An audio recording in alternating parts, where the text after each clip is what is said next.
எரிக்கும் காலும் பேசிக்கிறாங்க. என்ன பேசிக்கிறாங்கன்னு பார்க்கலாம். It's such a shame we are so broke. brokeனா பணமே இல்லை, இல்லைன்னா கொஞ்சம் பணம் இருக்கிறது, தன்னை மீறி செலவு பண்ணதால.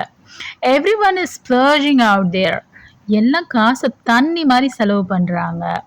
ஐ ஃபீல் லைக் டூ சைன்ஸ். அதாவது நான் வந்து எந்த புண்ணியமும் இல்லாதவன் மாதிரி நான் ஃபீல் பண்ணுறேன். என்கிட்ட காசே இல்லை. காசே இல்லைனாலும் நம்ம ஒர்த்லெஸ்ஸாக ஃபீல் பண்ணுவோம்ல, அந்த மாதிரி நான் ஃபீல் பண்ணுறேன். ஸோ அதுக்கு I feel like two cents. கால் சொல்கிறாரு, tomorrow is our pay day and we are going to be loaded. நாளைக்கு நம்மளுக்கு சம்பளம் வந்துடும், நம்ம பணக்காரங்களாக ஆகிடுவோம் அப்படின்னு சொல்கிறாரு. ஆண்வி அப்படி தானே? எரிக் சொல்கிறாரு, what we earn is just a drop in the ocean.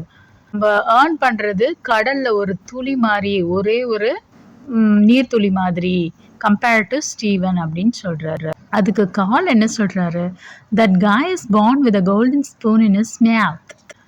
அவன் வந்து ஏர்ன் பண்ணலை, அவன் ஆல்ரெடி வெல்தியாக பிறந்ததால அவன் அந்த மாதிரி செலவு பண்ணியிருக்கான். It's time you come down to earth. It's time you come down to எர்த்னா you should be in real, அதாவது நிஜ உலகத்துக்கு வா. And learn how to live within your means. நீ சம்பாதிக்கிற பணத்தில், நீ ஏர்ன் பண்ணுற பணத்தில் எப்படி வாழணும்னு கற்றுக்கோ அப்படின்னு சொல்கிறாரு.